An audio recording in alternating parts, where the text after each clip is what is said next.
아, 네. 생방 처음 오신 분들 되게 환영해요.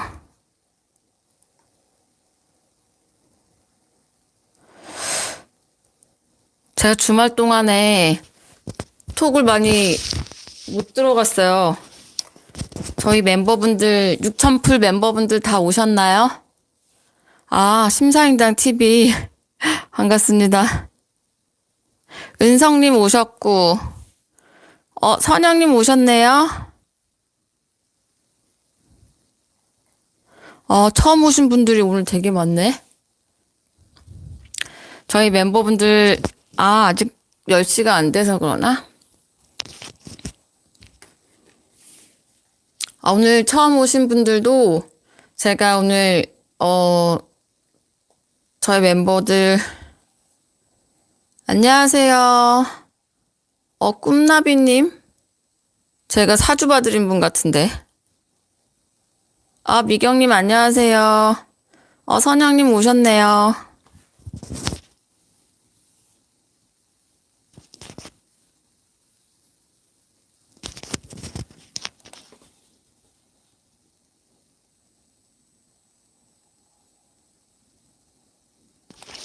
제 머리가 오늘 왜 이럴까요? 지혜님도 오셨네요. 심사임당에서 6천만 원? 6개월에 1,000만 원 만들기예요. 공식 명칭은. 네. 에코맘마님 오늘 배경이 달라요. 오늘은 저희 부모님이 여행을 가셔가지고 제가 부모님 댁에서 하고 있습니다.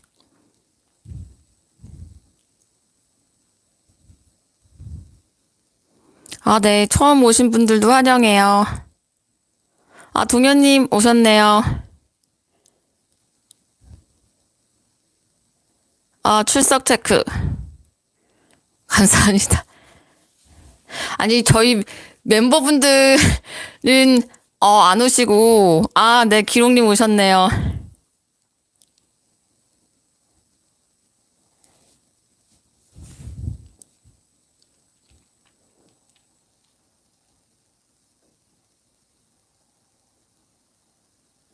네. 오늘 갑자기 날씨가, 네, 진서님 출첵. 부모님이 안 계셔가지고, 제 마음대로 있는 거죠.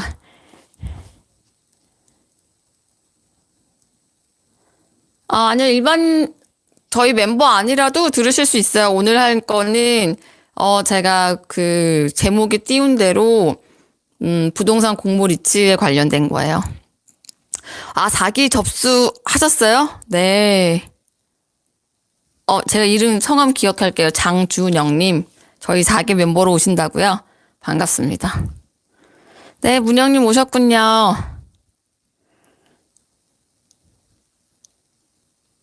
네, 은정님도 오셨어요. 저희 멤버들 이제 쏙쏙 오고 계신데요. 강동빈님이 자꾸 부동산 얘기하시는데, 경매랑 저랑은, 아닙니다.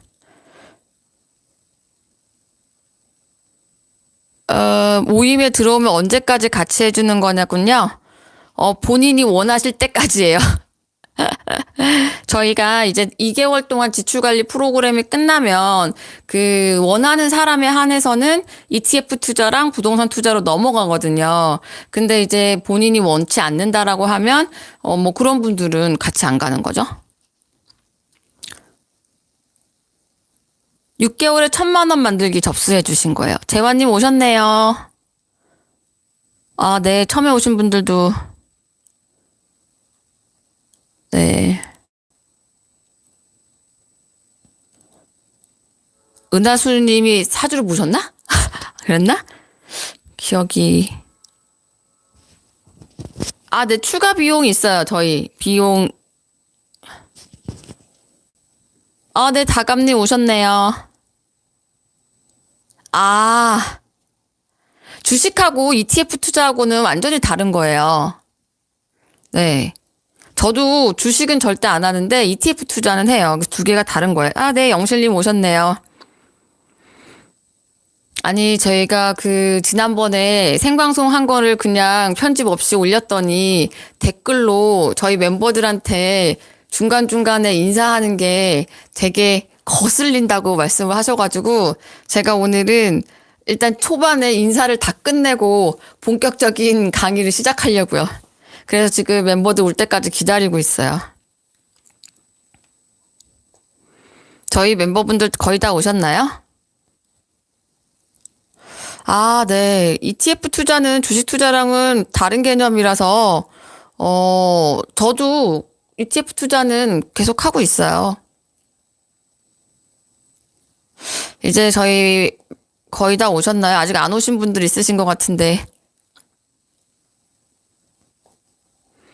일단 출석 체크는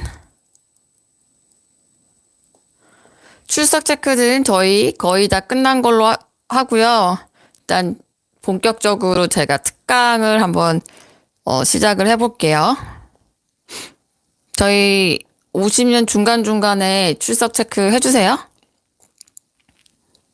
지난주에 저희가 되게 관심이 많았던 지난주에 저희 단톡방에서 가장 많이 공유됐던 기사가 NH 리츠 상장한다는 기사였어요. 이제 저희가 이제 한 거의 뭐 2기분들 같은 경우에는 5개월 이상, 그리고 이제 벌써 이제 3기 같은 경우에도 2달 가까이 이제 기사를 읽다 보니까 이제 그 기사에 대한 밸류에이션 판단이 되시는 거예요. 아니요, 저희는 적립식으로 하지 않습니다. 저희는 단기로 변동성을 활용하는 아주 고위험 투자를 하고 있습니다. 아, 네, 지연님 출첵. 네, 그래서 NH 리츠 투자를 하는데 정작 제가 느꼈던 게 어떻게 투자를 해야 되는지를 잘 모르시는 것 같아요. 그래서 제가 오늘은 과연 리츠라는 게 뭔지, 그러면은 리츠가 왜 지금 상황에서 이렇게 뭐라 그럴까, 좀 활성화되고 있는 건지, 그리고 앞으로 우리가 어떻게 리츠 투자를 할 건지 집중적으로 한번 설명을 드리려고 해요. 일단 제가 맨날 리포트 같은 거 많이 올려드려서 이제 리츠라는 게 뭔지는 저희는 다 알고 있다고 저는 봐요. 하지만 복습 차원에서 리츠의 개념이 뭔지 한번 다시 대출 이야기요? 네, 대출 이야기도 롯데리츠 지금 상장했는데 매수하신다는 말씀이세요? 그거는 저는 비추하는데요. 롯데리츠 하실 바에는 차라리 지금 NH 프라임 리츠를 하죠.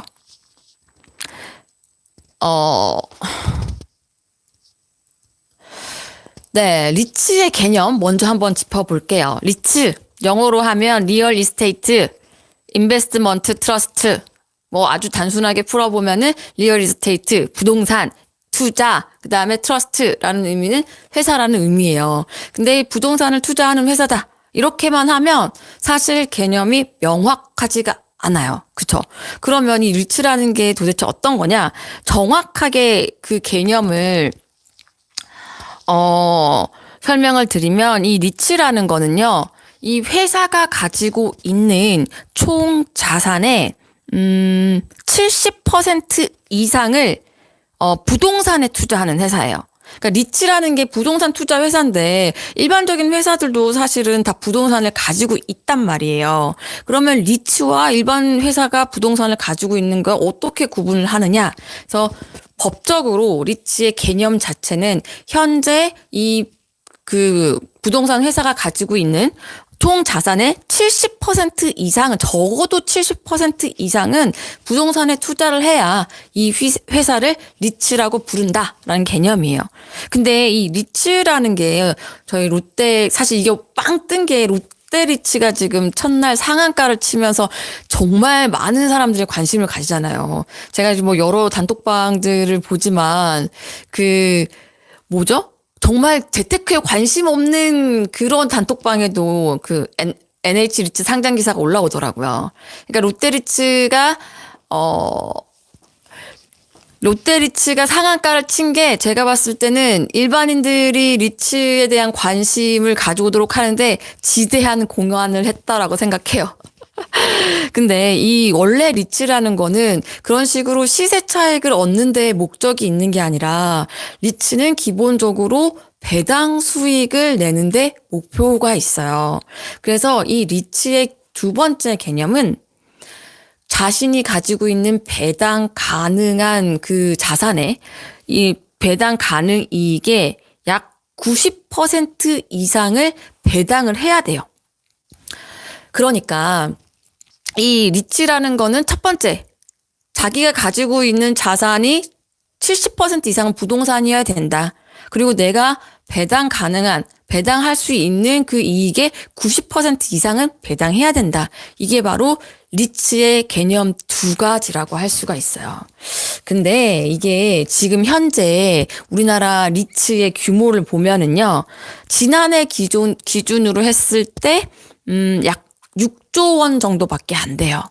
자, 지난번에 선진국 같은 경우에는, 주식 상장된 거 약 10%라고 말씀드렸는데, 다시 자료를 한번 찾아보니까, 미국 같은 경우에는 지금 상장 주식의 약 5% 정도? 그 정도가 그 리츠 규모더라고요. 근데 우리나라 같은 경우에는 지금 현재 상장된 주식 시장의 0.5% 정도밖에 안 돼요.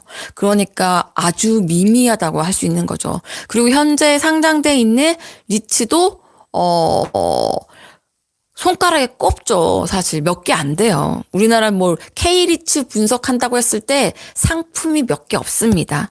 그런데 중요한 거는 이제 이게 리츠는 국토부 관할이에요. 이런 것들을 다 제도적으로 만들고 하는 게 국토부 쪽이거든요. 근데 국토부에서 아직 거의 리츠 활성화 한다고 한 거는 거의 10년이 넘었어요. 코랑코 자산운용 같은 리츠 회사들이 생길 때부터 해가지고 투자 신탁 회사 생길 때부터 해서 정부에서는 늘 리츠를 활성화하겠다라고 얘기를 해왔었어요. 그런데도 잘 안 됐었더라는 거죠. 그래서 지금 여러분들이 생각하실 때는 갑자기 리츠가 활성화되고 막 정부에서 의지를 가지고 있는 것처럼 생각을 하실 수도 있는데 사실상은 그렇지가 않다. 정부에서는 10년 전부터 이 리츠를 활성화시키려고 노력을 해왔다. 그런데 왜 잘 안 됐을까? 왜 잘 안 됐을까요? 왜 잘 안 됐을까? 뻔하죠. 이 리츠를 활성화시키려고 하면 이 리츠에 대한 그 인센티브를 많이 줘야 돼요. 외국 같은 경우에도 처음에 리츠를 활성화시킬 때 세금 혜택을 굉장히 많이 줬었어요. 근데 우리나라 같은 경우에는 그런 혜택이 많이 없었기 때문에 그동안은 리츠가 활성화 잘 안 됐었던 거예요. 그리고 제가 그 직전에 여기 오기 직전에 취재를 했던 게 그 IB 파트였기 때문에 늘 IB 파트에서도 리츠를 활성화해야 된다는 얘기를 했었지만 그들한테는 별로 니즈가 그 혜택이 없었기 때문에. 왜냐하면 만약에 똑같은 물건을 유동화해서 개인한테 팔려고 했을 때 부동산 펀드로 파는 게 훨씬 더 어떻게 보면은 편했던 거죠. 그러니까 여러분이 예를 들어서 부동산이라는 걸 이렇게 뭔가 이제 커다란 구찌에 커다란 규모의 이제 부동산이 있어요. 근데 이 부동산을 개인한테 짧게 쪼개서 팔려고 하는 거예요. 그런데 한 가지 방법은 부동산 펀드로 하는 방법이 있고 두 번째 방법은 리츠로 하는 방법이 있어요. 근데 이 기관 투자자, 그러니까 기관 입장에서 실질적으로 아까 얘기했던 부동산 투자, 그러니까 AMC라고 하죠. 부동산을 하는 입장에서는 그동안은 그냥 펀드로 하는 게 훨씬 더 편했었다라는 거예요. 그런데 리츠로 하게 되면 규제가 또 훨씬 더 많았었고요. 그래서 제가 최근에도 IB 업계에 있는 멤버들 만나가지고 요즘 시장 이슈가 뭐예요? 여쭤봤더니 뭐라고 말씀하시는지 알아요? 요즘에는 리츠 시대다 말씀하시는 거예요. 제가 IB 업계 떠난 지가 꽤 됐지만 한 1년 정도 넘었죠. 근데 1년 만에 그 IB 쪽에 있는 분들이 이제는 리츠라고 얘기하는 걸 듣고 제가 진짜 리츠 시대가 왔구나. 와, 그렇게 느끼고 있어요. 그래서 제가 여쭤봤어요. IB에 계신 분들한테. 그러니까 IB 쪽 투자은행에 있는 분들이 실질적으로 리츠 상품을 만드는 분들이세요. 그래서 정확한 어떤 이 상업용 부동산의 정보는 리테일 쪽에서 나오는 게 아니라 IB 쪽에 있는 그런 분들한테서 나오는 거거든요. 제가 여쭤봤더니 뭐니 해도 세금 혜택이다. 세금 혜택. 그러니까 이 회사 입장에서는 그 부동산 리츠 회사 입장에서는 인센티브라는 게 결국에는 세금이에요. 왜요? 분리과세가 되니까. 이 재산세를 분리과세 한다는 게 이 실질적으로 상품을 만들어 파는 사람들한테는 엄청난 메리트가 있더라고요. 그래서 정부에서 이제서야 리츠를 활성화하겠다고 핵심은 세금 혜택. 세금 혜택을 많이 주고 있기 때문에 이제 업계에 있는 사람들도 너도 나도 뛰어들어서 리츠를 만들려고 하고 있다라는 거를 알아두시면 될 것 같아요. 그래서 지금 제가 2018년 그러니까 작년 기준으로 그러니까 이 리츠라는 것도 이름이 있어요. 우리나라 리츠를 K-리츠라고 하고 일본 리츠를 뭐 J-리츠라고 이렇게 부르거든요. 근데 K-리츠 그러니까 우리나라 리츠 시장의 규모를 지난해 2018년 대비, 그러니까 앞으로, 약 2년 내, 그러니까 2021년에는 K리츠의 규모를 10배 정도로 확대를 시켜서, 60조 원으로 확대를 하겠대요. 그러면 이제 우리나라에 약간 쏠림 현상이 굉장히 심하잖아요. 그러니까 이제 업계에서도 다 난리가 난 거죠. 이제 리츠 시대다. 그러니까 공급자들이 열심히 상품을 공급을 해야 이 소비자들도 사실 이 상품을 받을 수가 있는 거거든요. 그동안은 공급자들이 많이 공급할 니즈가 별로 없었던 거예요. 그래서 앞으로는 우리가 리츠 투자에 관심을 가져볼 만하다라고 말씀을 드릴 수가 있어요. 그러면 제가 리츠에 대해서 기본적인 설명을 좀 드리면 그래서 일단 드렸죠. 이제 그 앞으로 리츠 시대가 올 거다. 2년 내에 10배 이상의 시장 규모가 될 거다. 말씀을 드렸어요. 그러면 우리 투자자들 입장에서는 이런 거죠. 뭐가 대세라고 해서 바로 막 흘러 들어가는 게 우리나라 투자자들의 어떤 속성이잖아요. 묻지도 따지지도 않고 뭐 리츠가 대세라고 하니까 가야 되는 거 이렇게 생각할 수 있잖아요. 근데 절대 그렇지는 않아요. 이 리츠도 분명히 리스크가 있어요. 제가 오늘 그래서 이걸 꼭 강조드리고 싶은데 이 리츠라는 거는 부동산에 투자하는 회사라고 했잖아요. 그리고 이 리츠의 첫 번째 목표는 배당 수익을 얻는 거다. 그러면 이 리츠의 리스크, 그럼 리츠는 어떤 소득이 있는 거죠? 첫 번째, 이 리츠라는 애 소득은 임대 소득을 올리는 거예요. 그쵸? 그리고 두 번째 소득은 리츠의 소득은 또 뭘까요? 일반적인 부동산 투자랑 똑같아요. 다들 100명 이상 들어와 계신데 다들 열심히 듣고 계신 거죠? 리츠의 기본적인 일상적인 리츠의 수익은 배당 수익이에요. 근데 이 리츠도 추가적인 수익을 내는 게 있는데 맞아요. 차익 거래. 네, 감사합니다. 리츠도 자산을 매각했을 때 차익이 나면 그 차익분을 투자자들한테 돌려줘요. 첫 번째 배당 수익, 두 번째 시세 차익. 우리가 아는 수익형 부동산 투자랑 똑같은 원리인데 그 규모가 훨씬 더 큰 것뿐이에요. 네, 그럼 이해를 하셨죠? 그럼 제가 오늘 지금 말씀드리고 있는 게 리츠도 잘 투자를 하셔야 됩니다. 이것도 분명히 리스크가 있습니다. 라고 말씀드리고 있는데 그러면 리츠의 리스크는 또 두 가지가 될 수 있겠죠. 첫 번째, 배당 수익이 안 나오는 경우. 공실 리스크죠. 그쵸? 있겠죠. 두 번째, 내가 얘를 팔아야 되는데 못 팔 경우. 네. 요거 리츠의 리스크가 있어요. 그 모두투어 자산관리 회사에서 모두투어 리츠라는 게 있는데 티마크는 아니에요. 그건 부동산 펀드예요. 여기서 지금 보유하고 있는 그 자산이 지금 3개가 있는데 명동의 스타즈 호텔이라고 아시나요? 명동의 스타즈 호텔? 저 위치를 정확하게 모르겠어요. 지금 이 모두투어 리츠에서 가지고 있는 자산이 2개가 명동의 스타즈 호텔 2개하고 동탄에 있는 스타즈 호텔. 그러니까 이 3개 호텔을 가지고 있거든요. 근데 이 리츠 같은 경우에는 지금 현재 배당 수익률이 한 2% 정도밖에는 안 나오고 있어요. 왜냐면 사드 여파로 중국 관광객이 또 확 줄어들면서 목표로 했던 수익률보다 훨씬 더 떨어진 거예요. 그래서 지금 모두 투어 리츠 같은 경우에는 공모가를 하회하고 있어요. 네, 뭐 그렇게 볼 수도 있지만 이게 약간 특징이 있거든요. 그래서 리츠 투자를 하실 때 가장 중요한 거는 이 부동산 회사가 어떤 부동산을 가지고 있는지를 반드시 확인하셔야 돼요. 근데 사실 최근에 했던 롯데리츠가 어떤 자산을 가지고 있는지 아세요? 저희 멤버 중에 세라세님 롯데리츠 투자하셔가지고 조금 수익을 좀 내셨잖아요. 아마 알고서 롯데리츠 들어가셨을 걸로 아는데, 이 롯데리츠는요, 롯데리츠가 가지고 있는, 부동산 자산이 뭔지 아시는 분 있으세요? 세라세님, 네, 세라세님. 롯데리츠 투자하셨잖아요. 롯데리츠 뭐 가지고 있죠? 롯데리츠.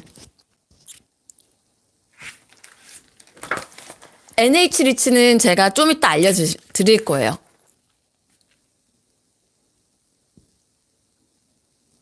아, 네, 맞아요. 근데 지금 롯데리츠 같은 경우에는 제가 봤을 때 이게 이렇게까지 상한가를 간 이유는 지금 현재 롯데리츠가 가지고 있는 자산은 롯데백화점 강남점이에요. 네. 지금 현물 출자 방식으로 해가지고 롯데리츠가 가지고 있는 게 지금 롯데백화점 강남점이거든요. 책임 임차인이 롯데 쇼핑이에요. 그러니까 사실상 굉장히 우량하다고 할 수 있는 거죠. 근데 이 롯데리츠 같은 경우에는 앞으로 9개의 추가 자산을 매입할 예정이에요.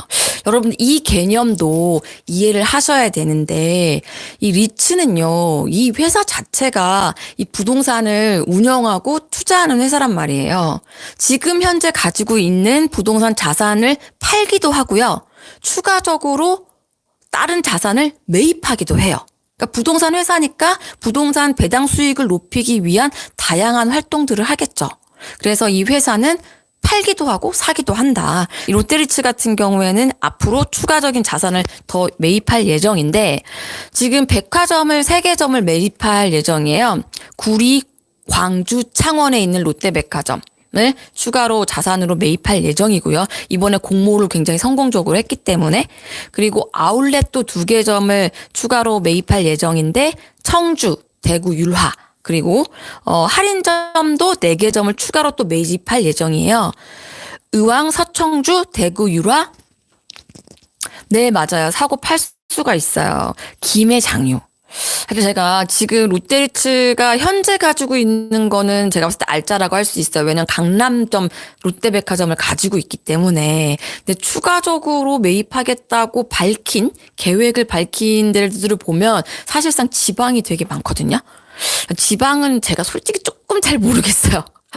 혹시 지방에 계신 분들이 있으면 추가 매수는 매력이 없을까요? 제가 구리, 광주, 창원, 롯데백화점이 잘 되고 있는지까지는 사실 솔직히 모르겠습니다. 그래서 지금 이렇게 롯데리츠가, 토탈, 자기네들이 계획한 것들을 다 매입을 하게 되면 약 AUM이란 용어가 업계 용어인데 자신들이 부동산 리츠가 운용하는 총 부동산 자산 규모를 뜻해서 AUM이라고 그러거든요. AUM 규모가 1조 6천억 정도. 매력이 있을 것 같아요. 지방에 있는 것들이 얼마나 잘 될지. 대구 율화가 많아요. 대구 율화에 있는 아울렛과 할인점을 매입할 예정이에요. 네.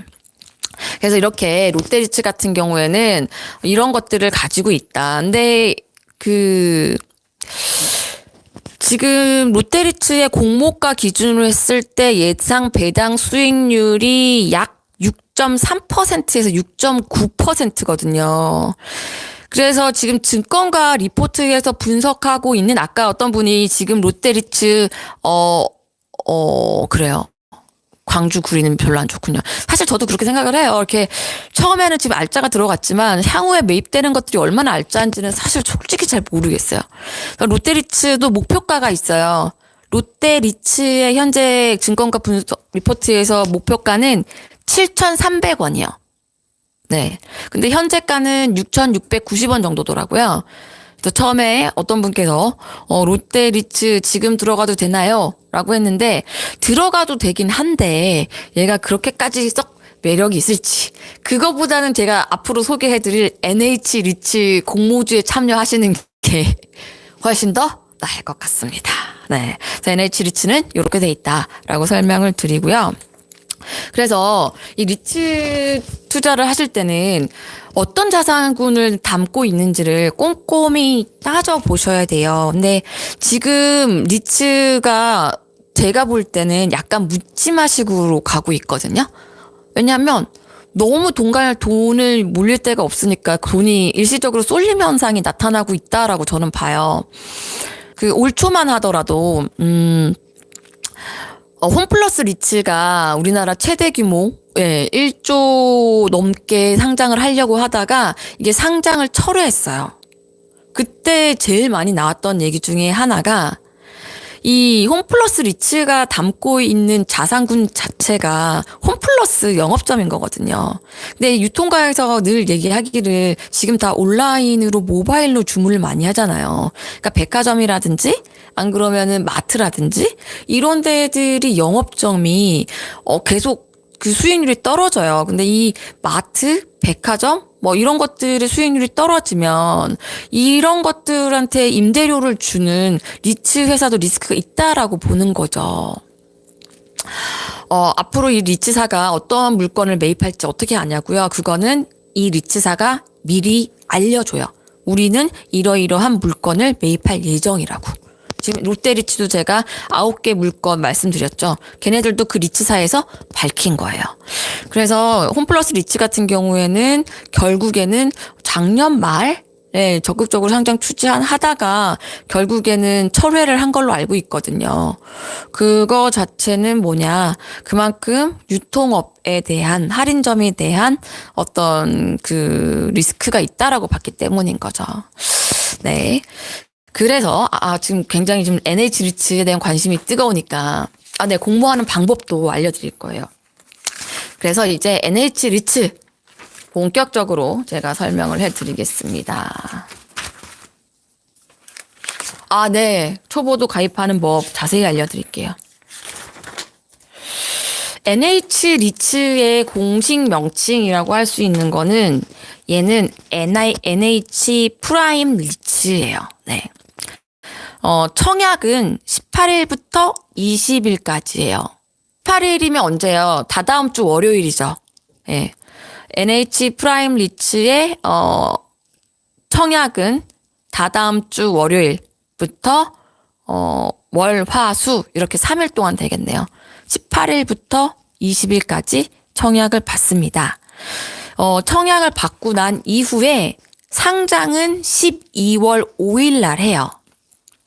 그래서 이 청약하는 미니멈 월박 그런 거는 사실 없어요. 이게 리츠 투자를 이제 시장에 상장된 거를 살 수도 있지만 이게 아니요, 선착순 아니에요. 이 리츠가 상장된다라는 거는 공모주 투자 방법도 좀 알아야 되는데 이 공모주라는 거는 주식 시장의 특정한 주식이 데뷔를 하는 거거든요. 그러니까 시장에 나와 있지 않는 기업이 그러니까 IPO라고 하죠. 네. 기업 공개라고도 하고요. 그러니까 NH 프라임 리츠라는 게 아직까지는 시장에서 거래를 할 수가 없어요. 그런데 이 리츠가 시장에 처음으로 나온다. 데뷔한다. 이거를 상장, IPO, 기업 공개 이런 말들로 표현을 하는 거예요.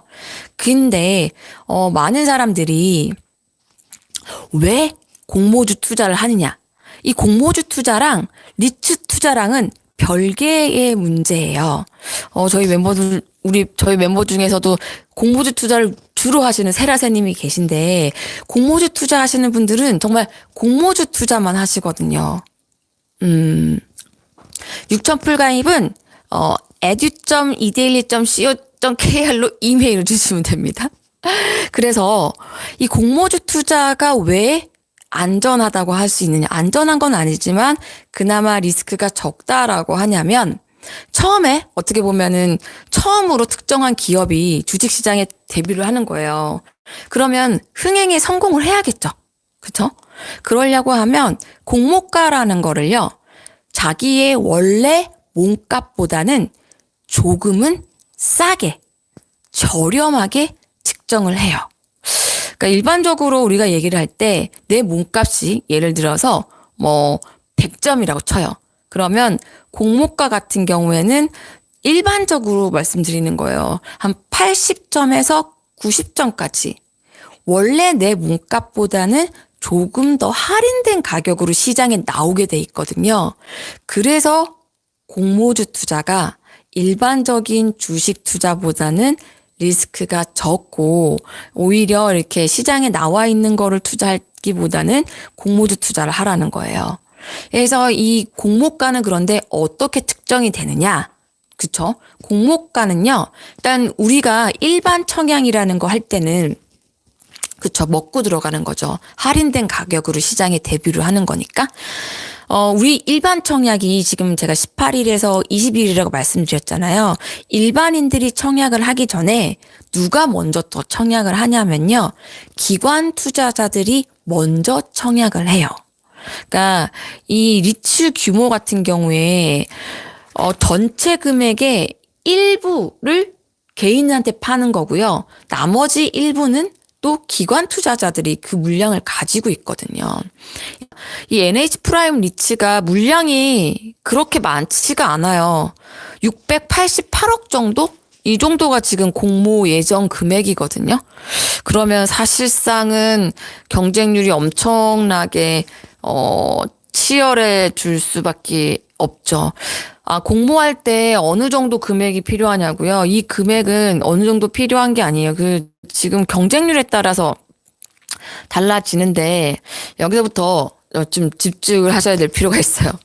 왜냐면, 그러면 내가 공모 리츠를 어떻게 당첨을 받냐, 어떻게 청약을 받냐, LH 리츠 공모를 참여하려고 하면 어떻게 하냐, 이거는요, 철저하게 자본주의 논리예요. 청약금이라는 걸 걸거든요. 어떻게 청약을 해보신지 청약 방법 자체를 아예 모르시는 분들이 계실 것 같아요. 그쵸? 아니요. 일단 청약이 끝나고 나면 내가 배정받은 물량만 받고 나머지는 다 돌려주게 돼 있어요. 철저하게 자본주의 논리예요. 청약 예정금이라는 거를 딱 걸어 놓거든요. 그러면 이 청약금이 많으면 많을수록 내가 더 많이 배정을 받을 수가 있어요. 그래서 저희 단톡방에서도 영끌이라는 표현을 썼는데 영혼을 끌어모아. 그러니까 저는 대출의 종류를 그쵸. 내가 얼마만큼 많은 청약금을 가지고 있는지에 대한 비율이거든요. 그래서 지금 상황에선 누가 유리하냐? 청약금을 많이 그쵸? 청약금을 많이 끌어모아서 끌어모을수록 내가 많은 양을, 그쵸, 영끌. 오늘 제목이 영끌인 이유가 있습니다. 저희 지금 멤버들도 지금 다 자금을 모으고 있는 걸로 제가 알고 있는데, 내가 청약금을 1,000만 원 거는 것과 1억을 거는 것과 10억을 거는 것은 배정 물량이 완전히 다른 거죠. 네. 그러니까 이런 경우 같은 경우에는 정말 내가 동원 가능한 거의 모든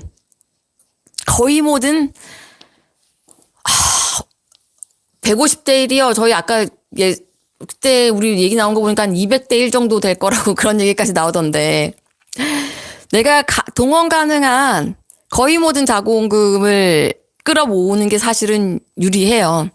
그래서, 일단은 기본적으로 내가 가지고 있는 현금을 다 일단은 끌어 모아야겠죠. 두 번째는 이제 대출을 받아야 되는데, 어떤 분이, 예적금 깬다 뭐 이런 얘기도 하세요. 예적금 절대 깨지 마세요.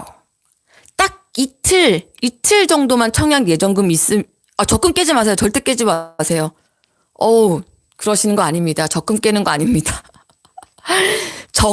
예금 담보 대출, 적금 담보 대출, 이런 것들이 있어요. 내가 지금까지 부어놓은 예적금이 있을 거 아니에요. 그거를 담보로 해가지고 80%에서 90%는 대출을 해줘요. 아니요. 대출이 있어야만 하는 건 아니에요. 근데 지금 내가 최대한 많은 현금을 동원하려고 대출을 끌어들이는 거죠. 내가 근데 지금 현재 현금이 굉장히 여력이 있다. 지금 뭐 저희 단톡방에 어떤 분은 지금 마통으로 1억 끌어당긴다고 하시는 분도 있는데 예적금 대출 그렇게 금리 높지 않아요. 예적금 대출의 금리는 내 예적금 금리의 1%포인트 정도가 높아지는 거거든요. 그러니까 일단은 예적금 담보대출 받으시고요. 마이너스 통장. 네, 마이너스 통장도 이럴 때 쓰라고 마이너스 통장 있는 거예요. 생활비 쓰라고 마이너스 통장이 있는 게 아니라. 네, 그리고 내가 가지고 있는 주식담보대출도 받을 수가 있고요. 그리고 또, 여러분들 많이 보험 같은 것들도 많이 가입하셨죠. 변액보험도 있을 수가 있고요. 저축보험도 있을 수가 있고요. 그리고 펀드 같은 경우에도 다 가능해요. 지금 내가 가입해 있는 모든 금융 상품에서 담보로 해가지고 대출을 받을 수가 있거든요. 근데 이 중요한 게 저도 이렇게 막 정말 영끌하는 대출들을 싹 다 끌어모은 적이 있었어요. 근데 중요한 거 이거 꼭 갚으셔야 돼요.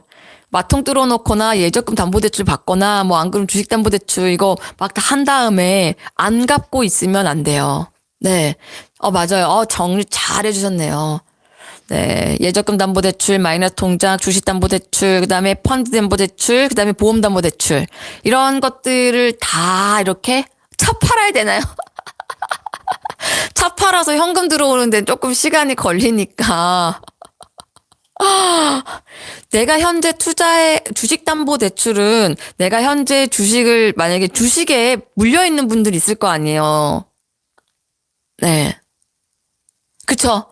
20일에 청약 끝나면 21일에 바로 갚아버리셔야 돼요. 그거 안 갚고 까먹고 계시고 막 이렇게 하면 되게,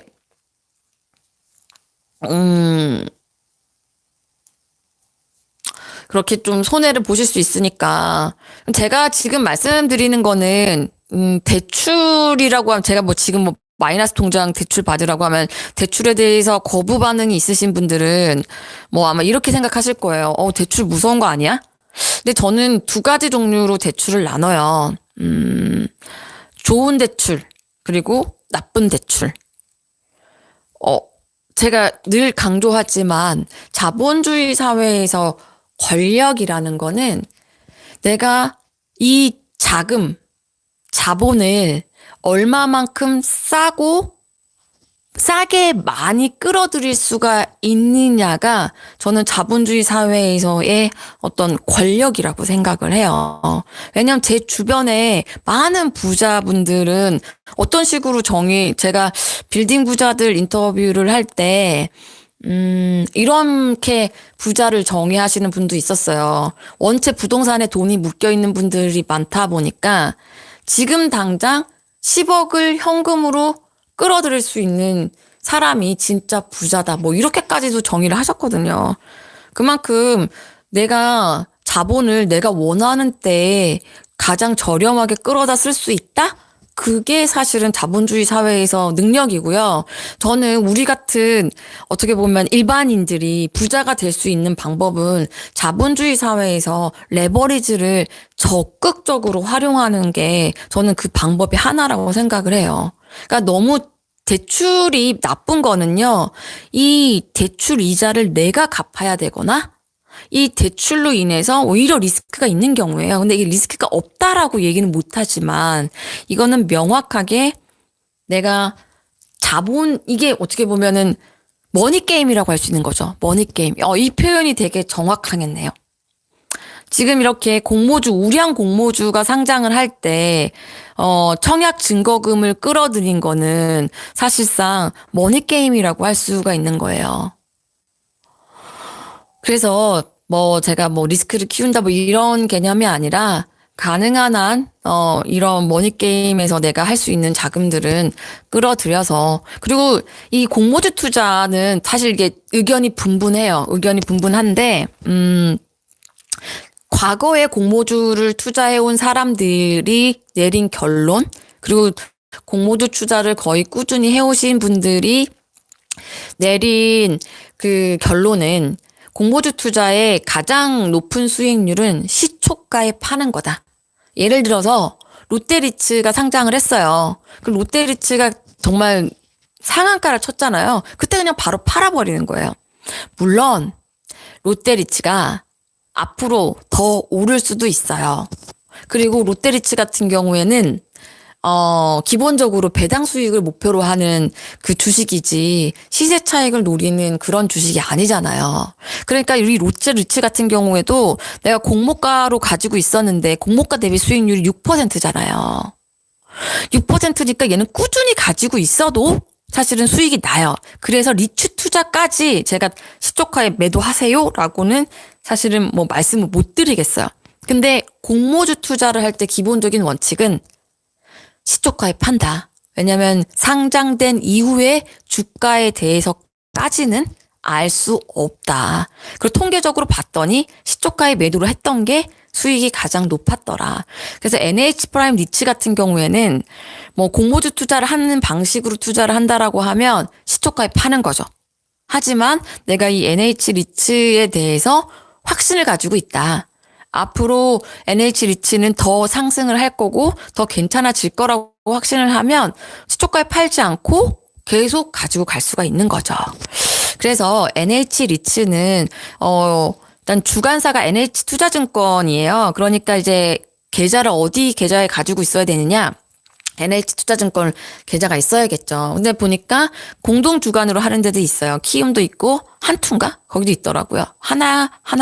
그러면 이 한 두세 군데의 증권사에서 동시에 청약이 가능해요. 근데 이때 그 증권사마다 조금 차이가 있는 게 뭐냐면 내가 상장 후에 바로 매수 가능해요. 근데 시장에서 사는 거니까 내가 공모가로 받는 것보다는 훨씬 비싸게 사는 거죠.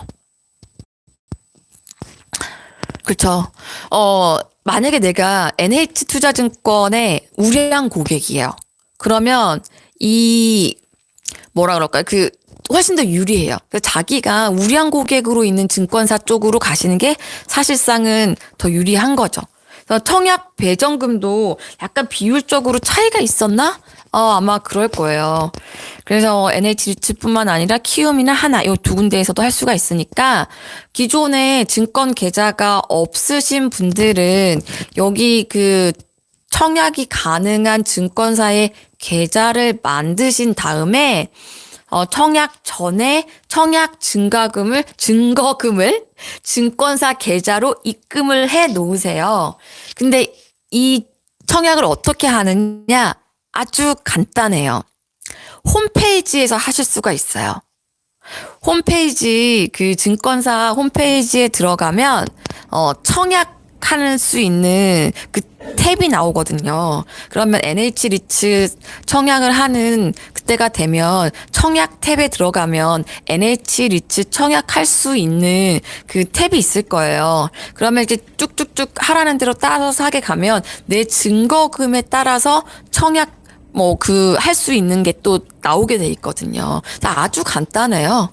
그래서 일단 첫 번째, 계좌가 없으신 분들은 NH리츠 청약 18일입니다. 계좌가 없으신 분들은 증권사 계좌를 만드세요.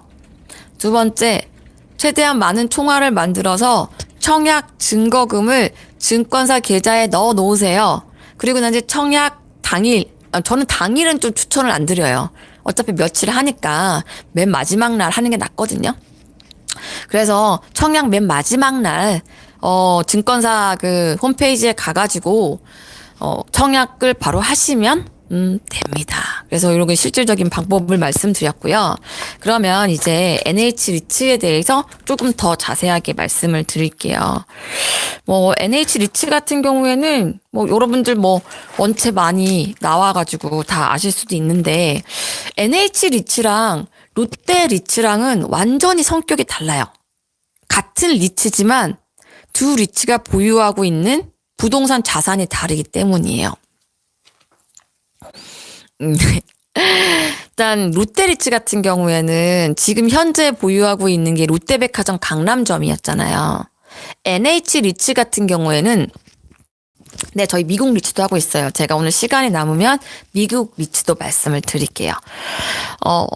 이 NH리츠를 사실 시장에서는 조금 더 높게 평가하고 있어요. 왜냐? 그 이유가 뭐냐? 보면은 NH리츠가 현재 이제 보유하고 있는 게 4개의 빌딩인데, 오피스 빌딩인데요. 서울스퀘어 여러분들 다 아실 거예요. 서울스퀘어 그 서울역 바로 앞에 있는 밤 되면 이렇게 막 그 휘황찬란한 그런 거 나오는 장식 나오는 그 빌딩 있잖아요. 서울스퀘어. 첫 번째로 가장 많이 보유를 가지고 있고요. 지금 서울스퀘어 같은 경우에는 NH리츠가 담고 있는 게 46% 지분을 가지고 있어요. 그리고 강남 N타워를 가지고 있고요. 이건 22% 가지고 있고요. 서울스퀘어, 네, 제가 발음이 정확하지가 않아서. 그리고 삼성 서초 사옥을 가지고 있어요. 그리고 삼성 잠실에 있는 거죠. 삼성 SDS 타워 가지고 있어요. 네, 이 오피스 빌딩 4개에 좀 중요한 게 사실 공실률이거든요. 공실률인데 사실은 서울스퀘어가 지금 올 초인가? 실질적으로 딜 클로징 된 거는 제가 올 초로 알고 있는데 그동안에 좀 손바뀜이 있었어요. 기관 투자자들 사이에서. 서울스퀘어가 지금 약간 오래된 빌딩이에요. 근데 이거를 리모델링을 싹 다 한번 했죠. 그래서 이게 좀 오래된 빌딩이다 보니까 사실 이게 높다라고는 할 수는 없는데 그래도 공실률이 좀 돼 있어요. 공실률이 한 4.7% 정도? 서울스퀘어 정도는. 근데 강남 N타워 공실률은 1.4%. 서초사옥이나 삼성 SDS 같은 경우에는 삼성이 쓰고 있으니까 얘네는 공실률이 없죠. 그런데 얘네들의 리스크 같은 경우에는 삼성이 이 빌딩을 다 이전해 버린다. 그러니까 그걸 자기 기업들 빼버리는 거죠. 그렇게 돼버리면 사실상은 리스크가 좀 있다라고 보고요. 서초사옥이 이게 2년 전에 사실은 팔린 걸로 제가 알고 있고, 이거를 NH가 총액 인수했죠. 네, 총액 인수했는데, 이것도 지금 쓰고 있는 데가 만약에 빠져나가 버리면 사실상 리스크는 있어요. 근데 이 NH 리츠 같은 경우에 어떤 계획을 밝혔냐고 하면 앞으로 추가 자산을 매입하겠다. 추가 자산을 매입을 하고 2020년까지 AUM, 아까 말씀드렸죠. 리츠가 운용하는 총 부동산 자산. AUM이라고 하는데 그거를 1조까지 달성을 하겠다라고 얘기를 했어요. 그래서 이 NH리츠 같은 경우에는 우리가 한때 이런 기사들 많이 났었잖아요. 개미들도 빌딩 투자할 수 있다. 100만 원으로 빌딩 투자한다. 요런 얘기들 했었는데 그런 거를 할 수 있는 가장 뭐라 그럴까요? 대표적 이라고 할 수 있을까요? 그런 게 되겠죠. 그리고 NH리츠는 지금 현재 배당 수익률 목표가요. 예상 배당 수익률이 5.27%예요. 그리고 향후 7년간 연평균 배당 수익이 5.52% 정도. 근데 아까 제가 처음에 말씀드렸죠. 리츠가 배당 수익 이후에 어떤 또 수익이 날 수 있다라고 말씀드렸나요? 시세 차익. 시세 차익을 감안했을 경우에 NH리츠 수익률이 9.29%까지 올라가요. 네. 그러니까 NH리츠는 롯데리츠랑은 조금 다른 성격의 그런 리츠 상품이라고 할 수가 있는 거죠. 그래서 보면 제가 볼 때 롯데리츠보다 훨씬 더 경쟁이 치열하고 롯데리츠가 상한가를 갔는데 12월 5일 날 NH리츠 상장되면 어떻게 될까요? 저도 사실 너무 궁금해요. 그때 뭐 또 시장 상황이 너무 안 좋아가지고 이 공모주는 주식시장에 영향을 받거든요. 아무리 우량한 공모주라고 한다고 해도 그때 그 주식시장이 좀 안 좋아져 버리면은 조금 뭐 또 삐끗하기도 하거든요. 그래서 12월 초에 시장이 어떻게 될지는 모르겠지만 이것도 아마 굉장히 상한 뭐 시초가가 높지 않을까라고 사실은 예상이 돼요. 그래서 여기에 좀 관심을 가져볼 만하다라고 말씀을 드리고요. 저도 청약하냐고요? 그쵸. 저도 청약을 해야죠. 저는, 매일, 그니까, 늘 공모주 투자를 하지는 않아요. 왜냐면, 공모주 투자의 단점이 뭐냐면, 조금 귀찮아요. 이 공모주 투자하시는 분들은 진짜 부지런하시는 분들이에요. 이게 특정 공모주가 상장을 할 때마다 증권사가 다 바뀌거든요.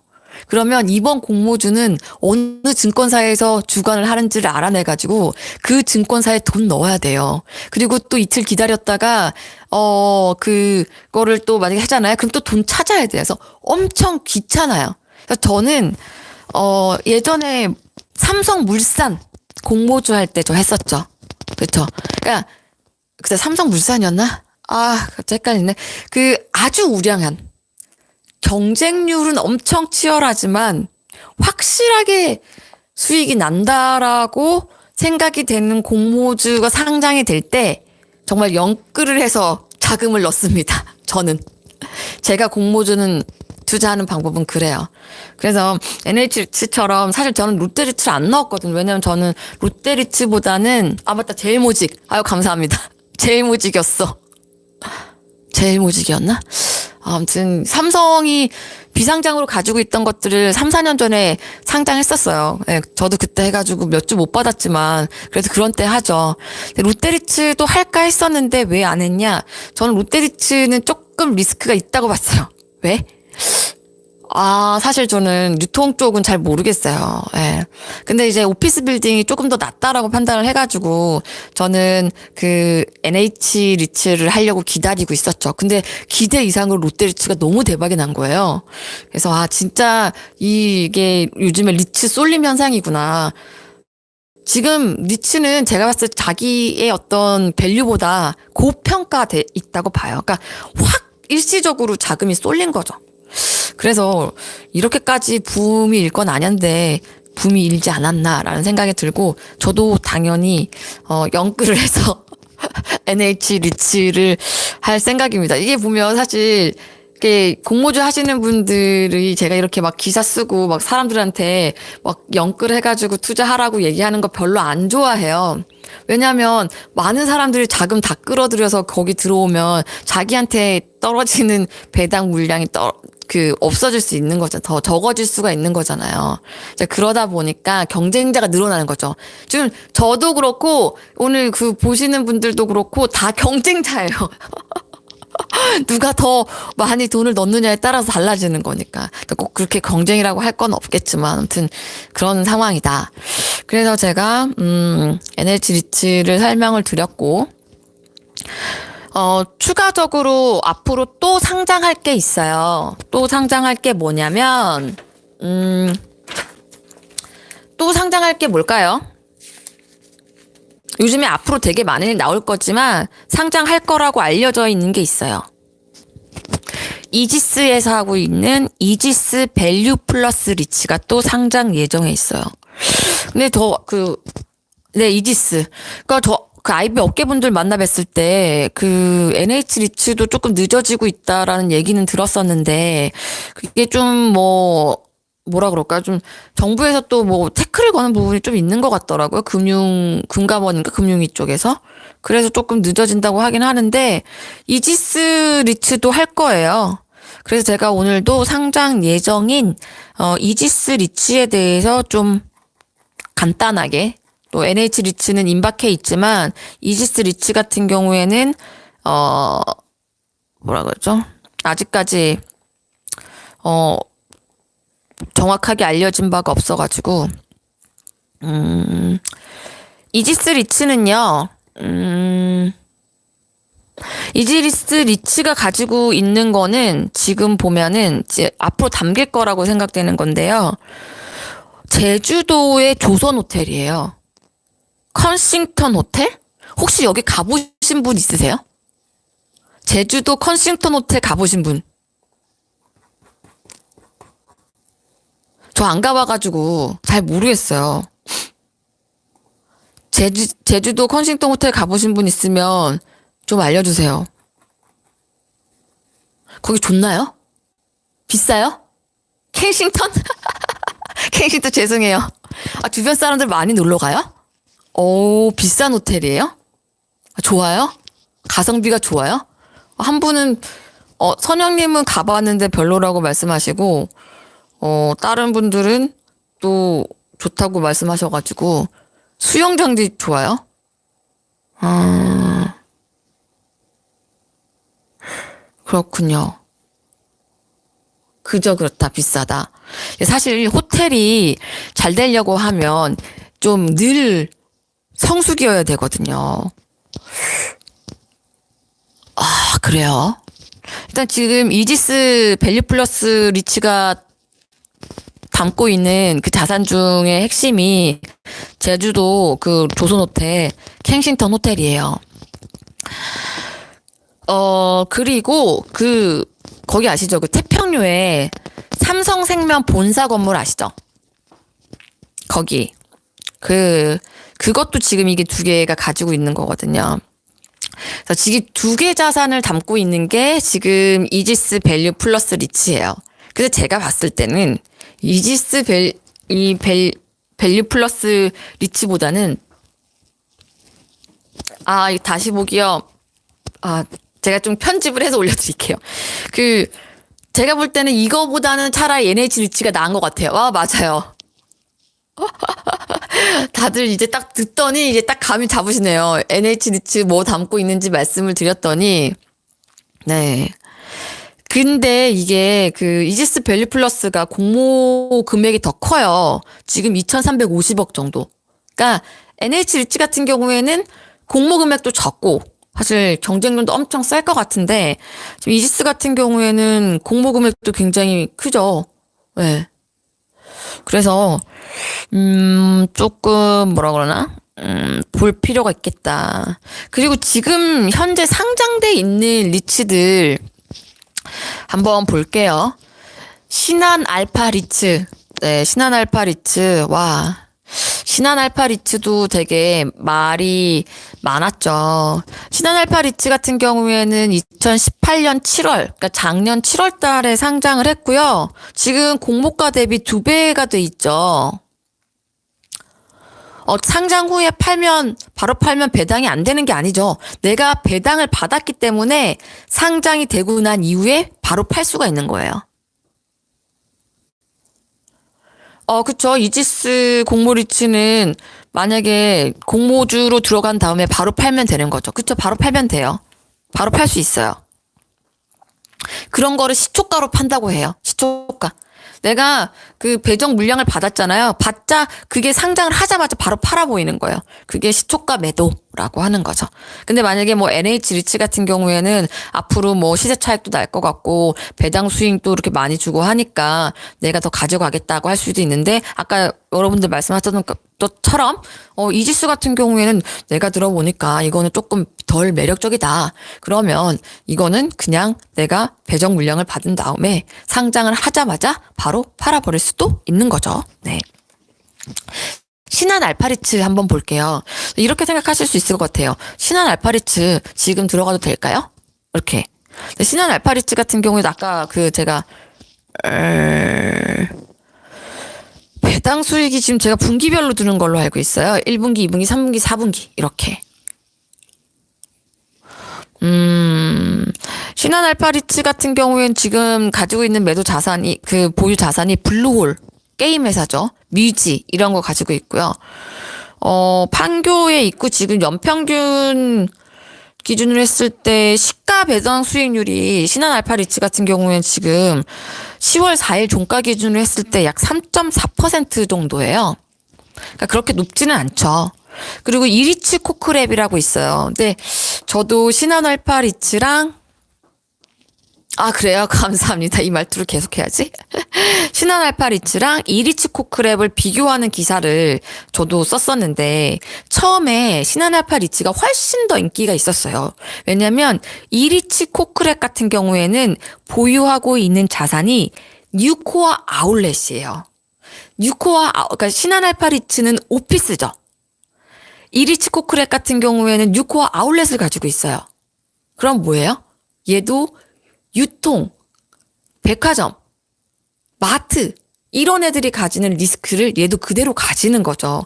그래서 처음에는 이리치 코크랩이 사실은 그렇게 인기가 없었어요. 그리고 심지어 유코아? 그러니까요. 요즘에도 유코아 가나요? 그래서 이 이리치 코크랩 같은 경우에는 공모가를 하회했었어요. 요즘에는 원체 그 리츠가 맞죠? 네. 인기 별로 없었어요. 근데 요즘에 리츠가 원체 막 자금이 쏠리니까 이리치 코크랩까지도 관심을 가지는 거지. 이리치 코크랩 같은 경우에는 사실상 그렇게 인기가 있진 않았다. 그런데 이 이리치 코크랩 같은 경우에는 신한 알파 리치에 비해서 뭐가 더 매력적이냐면요. 시가 기준으로 했을 때 배당 수익률이 5.2%예요. 이게 뭐냐면 신한 알파리츠 같은 경우에는 주가가 많이 올랐어요. 그래서 배당 수익률이 떨어진 거예요. 근데 상대적으로 이리치 코크랩 같은 경우에는 주가가 덜 올랐어요. 그래서 시가를 기준으로 했을 때, 그러니까 주가를 기준으로 했을 때 배당 수익률이 조금 더 나은 거죠.